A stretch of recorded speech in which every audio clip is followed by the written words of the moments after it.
Hello दोस्तों, कैसे हो? आई होप आप सब बढ़िया होंगे, मस्त होना भी चाहिए। दोस्तों, बिहार पुलिस 2026 का जो सीरीज चल रहा है उस सीरीज का आज का जो टॉपिक रहेगा 30 नंबर टॉपिक रहेगा, और 30 नंबर टॉपिक में रहेगा कथन, नारा, उपाधियां। इससे पहले हमने विभिन्न टॉपिक करवाए हुए एमसीक्यू के रूप में। अगर आपने वो टॉपिक नहीं देखे हैं, वो वीडियो आपने नहीं देखे तो जाके देख लीजिए।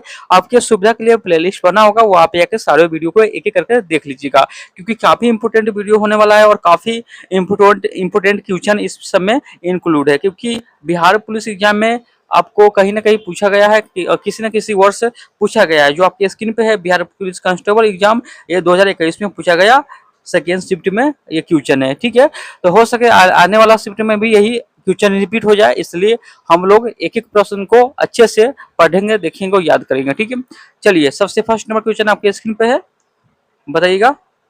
582 नंबर क्वेश्चन है कि मैं समाजवादी और गणतंत्रवादी हूं, यह कांग्रेस के एक अधिवेशन में अपने अध्यक्षीय भाषण में किसने की? यानी इसका कहने का मतलब है कि मैं समाजवादी और गणतंत्रवादी हूं, यह कांग्रेस के एक अधिवेशन में अपने अध्यक्षीय भाषण में किसने की? तो किसने बोला था, याद रखिएगा। ऑप्शन नंबर है जवाहरलाल नेहरू हो जाएगा। जवाहरलाल नेहरू हो जाएगा। और लाहौर अधिवेशन कब हुआ था?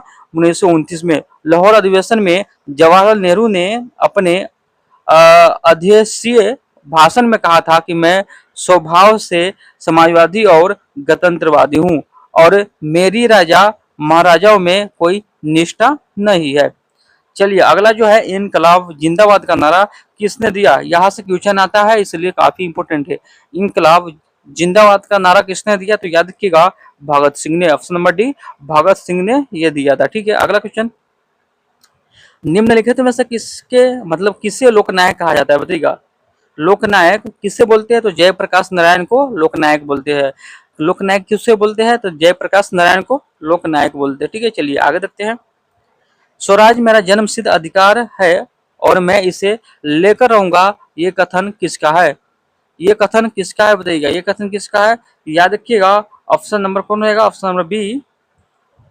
ऑप्शन नंबर बी हो जाएगा, यानी यहाँ पे हो जाएगा कौन सा? लोकमान्य तिलक हो जाएगा। ठीक है, यहाँ पे option number B Lokmanya Tilak, यानी लोकमान्य बाल गंगाधर तिलक हो जाएगा। ऑप्शन नंबर बी यहाँ पे सही हो जाएगा। ठीक है, याद रखिएगा। चलिए अगला क्वेश्चन को चलता है। अगला है, भारत में सर्वोदय नेता लोकनायक जयप्रकाश नारायण का जीवन काल है।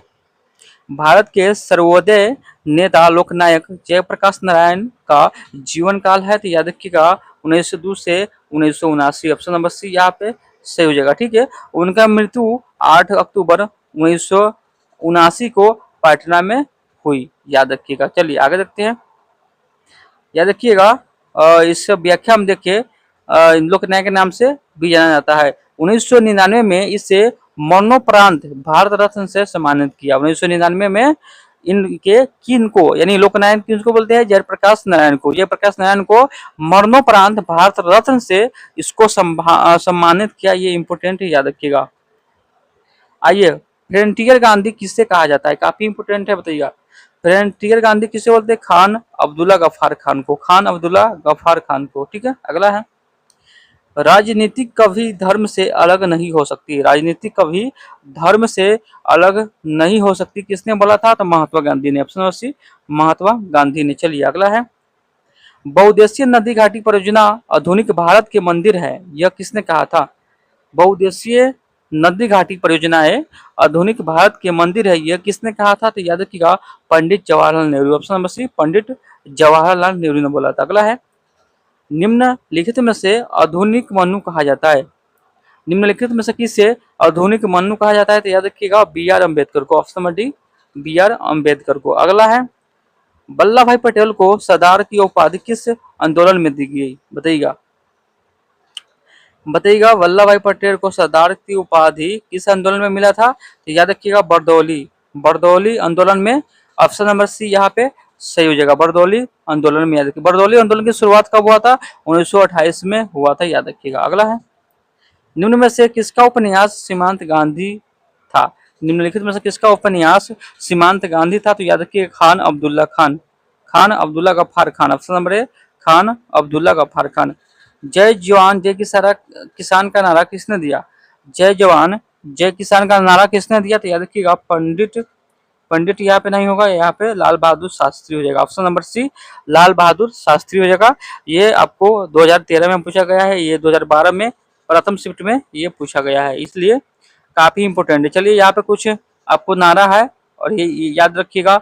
राम हराम है किसने दिया था बताइएगा? राम हराम है किसने दिया था? जवाहरलाल नेहरू। जय हिंद सुभाष चंद्र बोस ने। करो या मारा मोरो का नारा महात्मा गांधी ने। वेदों की ओर लौट, ये इंपोर्टेंट है, याद रखिएगा, ये सब आपको इंपोर्टेंट है, ठीक है। यानी वेदों की ओर लौटो, दयानंद सरस्वती और इंकलाब जिंदाबाद भगत सिंह। चलिए आगे देखते हैं। महामना के नाम से किसे जाना जाता है? महामना के नाम से आपको मदन मोहन मालवीय को जानते हैं। Option number C Madan Mohan Malviya को जानते हैं। चलिए आगे देखते हैं। यहाँ पे आपको कोट 1 सूची 2 को सुमेलित कीजिए तथा नीचे दिए गए कोट का प्रयोग करके सही उत्तर देना है, ठीक है। चलिए यहाँ पे आपको मिलान करना है, ठीक है, मिलान कीजिए दोस्तों। चलिए मिलान करते हैं, ठीक है। सबसे फर्स्ट में क्या है? सबसे फर्स्ट में है देश बंधु चित्ररंजन, तो यहाँ पे हो जाएगा ऑप्शन नंबर 4 यानी बसंती देवी हो जाएगा। उसके बाद लाला लाजपत राय हो जाएगा, ये कौन सा होगा? राधा देवी हो जाएगा। महात्मा गांधी कौन सा हो जाएगा? कस्तूरबा गांधी बोलते हैं। और मोतीलाल नेहरू को स्वरूप रानी बोलते हैं, यानी ऑप्शन नंबर यहाँ पे 20 से हो जाएगा, कूट में याद रखिएगा। चलिए अगला देखते हैं। और यहाँ पे दिया गया है देशबंधु चित्ररंजन, बसंती देवी, और उसके बाद राजा लाला लाजपत राय को राधा देवी, और महात्मा गांधी को कस्तूरबा गांधी, और मोतीलाल नेहरू को स्वरूप रानी बोलते हैं, ठीक है, याद रखिएगा। अगला है वर्ष 1946 में निम्नलिखित में से कौन वित्त विभाग लेकर वायसराय को कार्यकारिणी परिषद में सम्मिलित हुआ था? कौन हो गया था? तो Liaquat Ali Khan, Liaquat Ali Khan. Option number B यहाँ पे सही हो जाएगा। चलिए आगे देखते हैं 31 नंबर जो टॉपिक है, स्वतंत्रता के बाद भारत, स्वतंत्रता के बाद का भारत, ठीक है। चलिए केंद्र सरकार ने किस वर्ष में राज्य पुनर्गठन आयोग के नियुक्ति की थी? तो याद रखिएगा 1958 में। ऑप्शन नंबर बी 1958 में। चलिए आगे देखते हैं। भारत के किस प्रधानमंत्री ने श्रीलंका में भारतीय शांति सेना भेजी थी? भारत के किस प्रधानमंत्री ने श्रीलंका में भारतीय शांति सेना भेजी थी? याद रखिएगा Rajiv Gandhi. Option number C Rajiv Gandhi. चलिए अगला है भारत में दल विहीन जनतंत्र की परिकल्पना किससे प्रस्तावित की थी? तो याद रखिएगा जयप्रकाश नारायण को, जो लोकनायक बोला जाता है इसको, ठीक है। चलिए आगे देखते हैं। आगे जो स्क्रीन पे आपका क्वेश्चन है, बांग्लादेश की स्वतंत्रता की घोषणा की गई थी। बांग्लादेश की स्वतंत्रता की घोषणा की गई थी, कब की गई थी? तो याद रखिएगा 26 मार्च 1971 को, 26 मार्च 1971 को। चलिए अगला है भारत की स्वतंत्रता के बाद निम्न में से कौन भारतीय गवर्नर जनरल बना था? यानी भारत की स्वतंत्रता के बाद निम्न में से कौन भारतीय गवर्नर जनरल बना? याद रखिएगा Govind Balwant Pant. Option number B D से होगा यहाँ पे गोविंद वल्लभ पंत, गोविंद वल्लभ पंत। अगला है गुट निरपेक्ष आंदोलन की स्थापना कौन नहीं जुड़ा था? बताइएगा गुट निरपेक्ष आंदोलन की स्थापना से कौन नहीं जुड़ा है? तो याद रखिएगा कर्ण नासिर। ऑप्शन नंबर डी कर्ण नासिर। बांग्लादेश एक स्वतंत्र राष्ट्र बना, कब बना? तो याद रखिएगा 1977 में, 1977 में। याद रखिएगा इसका आंसर की बात करें ऑप्शन नंबर डी यहाँ पे सही हो जाएगा। अगला है पंचशील का प्रतिपादन किस वर्ष हुआ? पंचशील का प्रतिपादन किस वर्ष हुआ? याद रखिएगा 1958 में। ऑप्शन नंबर डी 1958 में। स्वतंत्र भारत के प्रथम गृह मंत्री कौन थे? स्वतंत्र भारत के प्रथम गृह मंत्री कौन हो जाएगा? याद रखिएगा Vallabh Bhai Patel. Option number B Vallabh Bhai Patel हो जाएगा। अगला है भारत में भू दान व ग्राम दान आंदोलन किसने आरंभ किया? बताइएगा भारत में भूदान और ग्राम दान आंदोलन किसने शुरू किया? तो याद रखिएगा ऑप्शन नंबर डी आचार्य Vinoba Bhave. Option number D आचार्य विनोबा भावे 1951 में किया था, ठीक है। भारत में संपूर्ण क्रांति का आह्वान किसने किया था? भारत में संपूर्ण क्रांति का आह्वान किसने किया था? याद रखिए जयप्रकाश नारायण, जिसको लोकनायक भी बोलते हैं, याद रखिएगा, ठीक है। अगला आधुनिक इतिहास विविध, ये विविध वाला है, ठीक है। तो विविध का हम देख लेते कितना क्वेश्चन है, वही हिसाब से हम करवा देंगे। और नहीं तो अगले वीडियो में, ठीक है, देखते हैं। चलिए चलिए हम विविध को भी हम खत्म कर लेते हैं, थोड़ा सा ही क्वेश्चन है, ठीक है। आईएएस यहाँ पे आधुनिक इतिहास का कथी है, विविध है। चलिए बताइएगा यहाँ पे, राष्ट्रीय एकता पुरस्कार का गठन निम्न में से किस नाम पर किया गया। राष्ट्रीय एकता पुरस्कार का गठन निम्न में से किसके नाम पर किया गया, तो याद रखिएगा सरदार वल्लभ भाई पटेल। ये ड्राइवर में पूछा गया है, सरदार वल्लभ भाई पटेल के नाम से, ठीक है। अगला है, 20वीं सदी में बंगाल में अकाल कब पड़ा था। 20वीं सदी में अकाल कब पड़ा था, तो याद रखिएगा 1943 में। 1943 में बंगाल का अकाल कहा जाता है, याद रखिए बंगाल में अकाल पड़ा था, ठीक है। अगला है, जिसमें आपको 30 लाख लोग की क्या हुई, मृत्यु हो गई थी, ठीक है। और मुख्यतः भूखमारी, कुपोषण एवं उससे उत्पन्न बीमारी से शिकार हुए थे लोग, ठीक है। चलिए आगे देखते हैं 610 नंबर क्वेश्चन। 1876 ईस्वी में इंडियन एसोसिएशन की स्थापना किसने की थी, बताइएगा। 1876 ईस्वी में इंडियन एसोसिएशन की स्थापना किसने की थी, तो याद रखिएगा Surendra Nath Banerjee. Option number B Surendra Nath Banerjee. अगला है, कांग्रेस के कौन से उत्तरदायी उदारवादी नेता ब्रिटिश हाउस ऑफ कॉमन्स के सदस्य रह चुके हैं, तो कौन हो जाएगा, दादा भाई नौरंगी। ऑप्शन नंबर सी दादा भाई नौरंगी। चलिए अगला देखते हैं, और काफी इंपोर्टेंट क्वेश्चन है, तो याद करते चलिएगा, ठीक है। यहाँ पे सुमेलित करना है, ठीक है।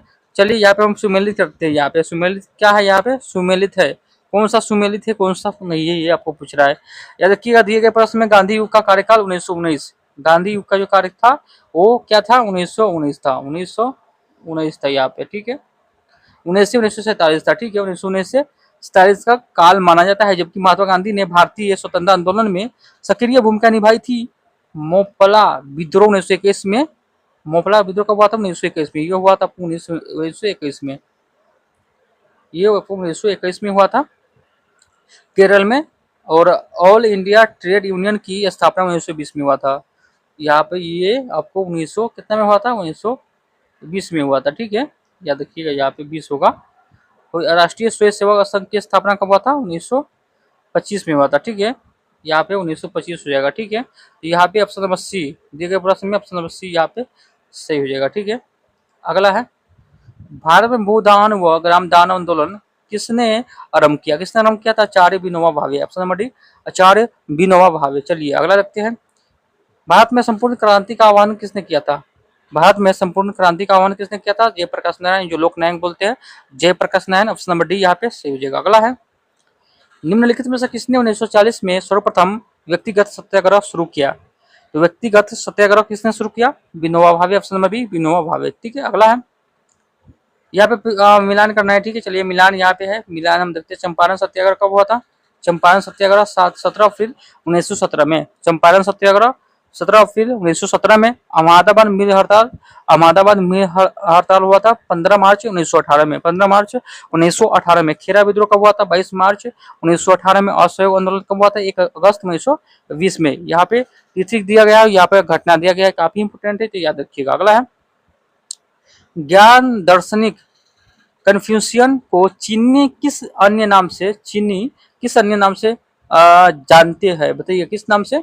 याद रखिएगा ऑप्शन नंबर ए हो जाएगा कुंज फुत्से। ऑप्शन नंबर ए कुंज फुत्से। अगला क्वेश्चन, भारत की गुट निरपेक्ष की विदेश नीति के जन्मदाता कौन थे, भारत की गुट निरपेक्षता की विदेश नीति के जन्मदाता कौन थे, तो याद रखिएगा जवाहरलाल नेहरू। ऑप्शन नंबर ए जवाहरलाल नेहरू यहाँ पे सही हो जाएगा। अगला है, निम्न में से कौन सुमेलित है, निम्न में से कौन सुमेलित है, तो याद रखिएगा ऑप्शन नंबर ए सुमेलित है भारत परिषद अधिनियम 1882, प्रतिनिधि सरकार की स्थापना, याद रखिएगा, ठीक है। अगला देखते हैं, अगला देखते हैं पहले आपको यहाँ पे कुछ इंपोर्टेंट व्याख्या देखते हैं। भारत परिषद अधिनियम 1892 में प्रतिनिधि सरकार की स्थापना, पार्लियामेंट्री सुधार 1909 में, सांप्रदायिक निर्वाचन पद्धति की शुरुआत,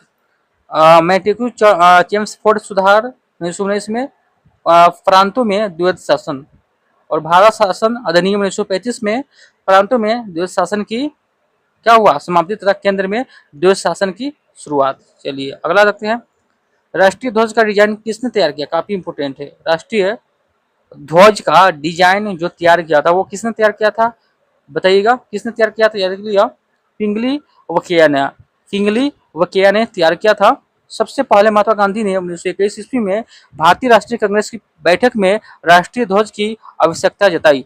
22 जुलाई 1947 को संविधान सभा ने राष्ट्रीय ध्वज को लेकर प्रस्ताव पारित किया। चलिए आगे देखते हैं। निम्न में से किस अंग्रेज व्यक्ति ने पहली बार श्रीमद् भागवत गीता का अनुवाद अंग्रेजी में किया था? तो कौन हो जाएगा? Charles Wilkins. चार्ल्स विल्किंस हो जाएगा, याद रखिएगा। अगला क्वेश्चन, निम्नलिखित में से कौन रॉयल कमीशन ऑफ पब्लिक क्या है? पब्लिक सर्विसेज इन इंडिया 1912 का सदस्य नहीं है? कौन नहीं है? तो बाल गंगाधर तिलक नहीं है। ठीक है। अगला है, लोकमान्य तिलक के विषय में निम्नलिखित में से कौन सा कथन सही नहीं है? याद रखिएगा, वो नरमपंथी कांग्रेस नेता थे, ये आपको गलत रहेगा। अगला है, पंचशील का प्रतिपादन किस वर्ष में हुआ?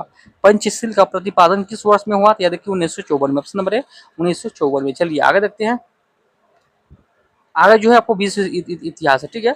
तो विश्व इतिहास हम अगले वीडियो में कवर करेंगे, ठीक है। विश्व इतिहास हम क्या करेंगे, अगले वीडियो में हम इसका कवर करेंगे, विश्व इतिहास का, ठीक है। तो चलिए आज के लिए इतना ही, फिर एक नए वीडियो के साथ मिलेंगे। तो जय हिंद, जय भारत।